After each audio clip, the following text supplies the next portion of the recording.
Hi everyone. Um, just an update.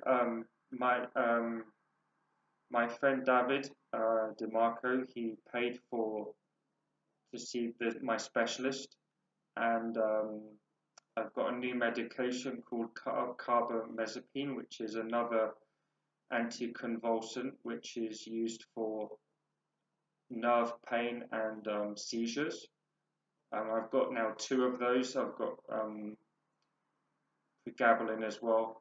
So I've got all the medications that someone in my position with my illness can have. I've got a strong opiate tapentadol. I've got dosulipin, an antidepressant. I've got zopiclone, a sedative to sleep, um, and I've got metoclopramide, an anti-nausea.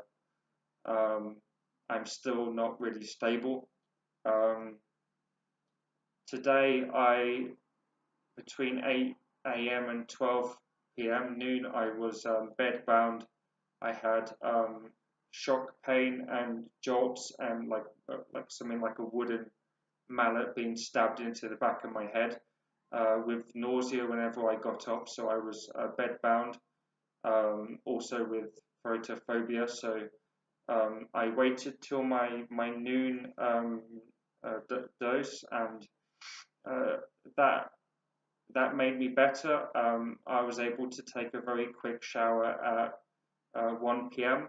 and I knew that I needed to get out the flat because if I stayed, the depression from the occipital neuralgia would just overwhelm me, and I would be in the flat for 4 or 5 days with no shower, no human contact.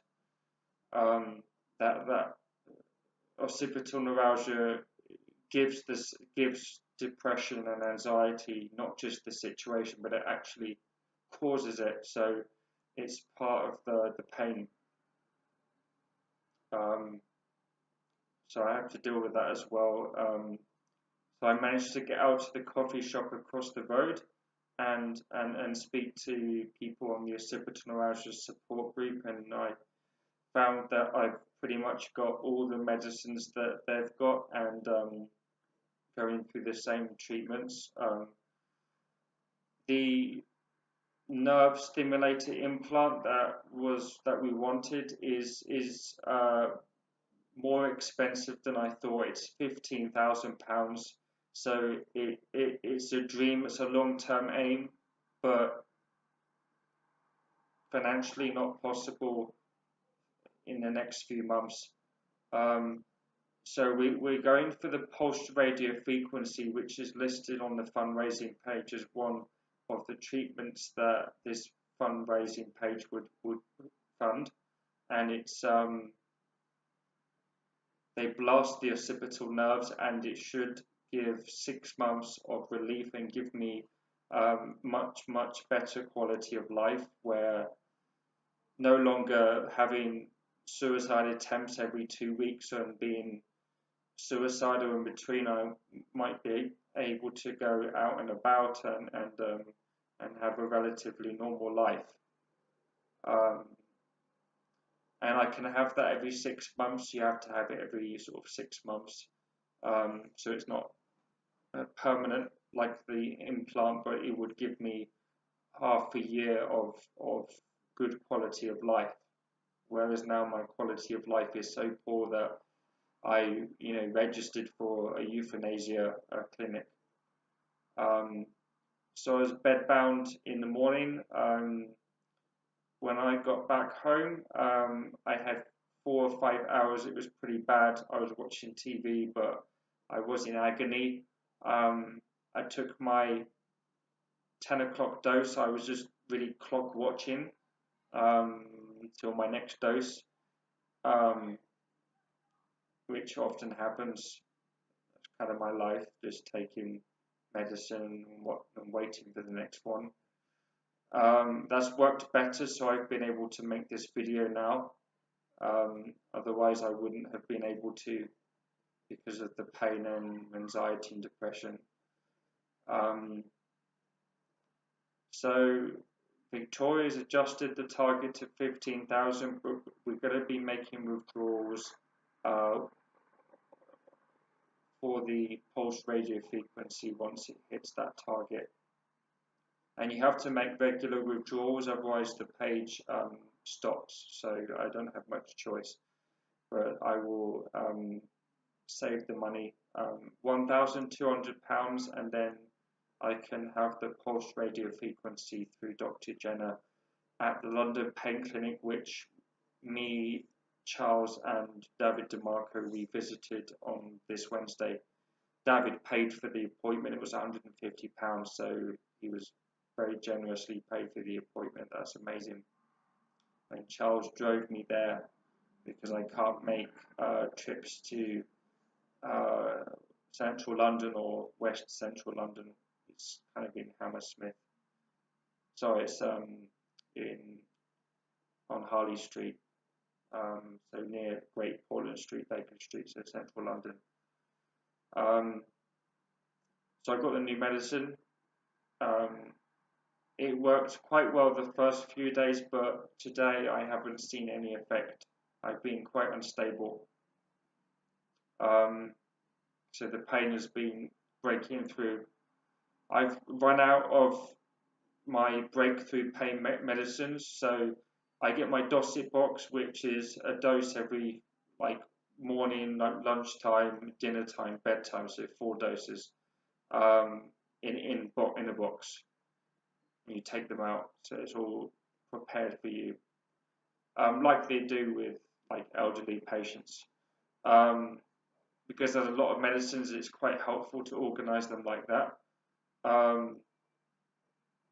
But I also get extra ones for breakthrough, so if I have pain in between those doses, like if I accidentally touch my head or my head goes onto a cushion, then I get jolts and horrible spasms of pain, like shocks or what feels like my nerves being grated, and that continues if I've touched the back of my head in any way, even like a light touch.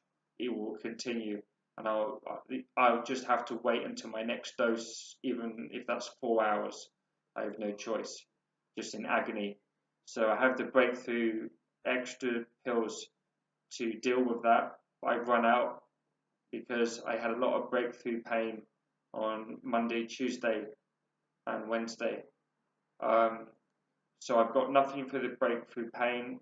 I just have to wait to the next dose, which is what I've been doing today. I've just had to wait and clock watch, just wanting the time to go until I can take a dose that will relieve my agony. I was like that, waiting for 10 o'clock for my bedtime dose because I was in agony. I couldn't enjoy the television. I was just trying to distract myself, but it was just really, the pain was overwhelming me and the anxiety and depression that comes with that pain as well. The stimulator implant, I've spoken to people on the support group with that, and it seems to work really well. So for the long time, I still hope for that, but I have to keep the fundraiser page open for a long time. But we'll keep using the fundraiser page with Victoria to pay for the treatments that are going to give me better quality of life for the next 6 months, 12 months. So I can have the pulse radio frequency twice in the next year if it works. If it doesn't work, there's another treatment called PENS, which is electrical stimulation of the occipital nerves, which costs the same amount of money, £1,900. So I can have that if the pulse radio frequency doesn't work. And if none of those work, then really the only thing left is the stimulator implant, which is about £15,000. So I have to wait a long time, or to have the nerve cut, the C2 nerve root completely sliced, cut, destroyed, and I would have to, he doesn't do that, the consultant. I would have to get the NHS to agree to that, which is difficult. So I think I would probably just go for euthanasia if these treatments don't work. I don't have the stamina to carry on with this illness for 2, 3, 4 years waiting for the NHS to give me surgery. So let's hope that the pulse radio frequency works. I hope it works. I will hope that it works. Dr. Jenner says that it works well for patients like me that have had nerve blocks that have only lasted for a week or haven't worked. So I will trust him. So that's the plan. And Victoria will update the page. I think she's already done a bit. So thanks to her. Thank you, everyone. It's now at £730. Thank you so much for paying for me to have my life back. I have no life at the moment. Occipital neuralgia has stolen 4 years of my life, and before that, the migraines I had were so crippling that by the end, I was only able to do 3.5 hours a week at Listen, and I was just hanging on to my job because I didn't want to go on benefits. I didn't want to lose my social and work skills and become isolated like I am now. But my doctor insisted, and in the end, I couldn't even work 3.5 hours a week. The migraines were too, they were hemiplegic, so they're like a stroke. They knock out your ability to speak and your ability to understand words, and they take about 3 days to recover from. And the migraines have turned into occipital neuralgia for some reason. I don't know why. They've just morphed. I would give anything to go back to the migraines because at least I had some days in between where I could live normally. But with this, it's continual pain, and it's just pain management, trying to mask the pain as best as possible to reduce the suicidal inclination. Okay, that's it for tonight. So good night and thank you so much. Thank you.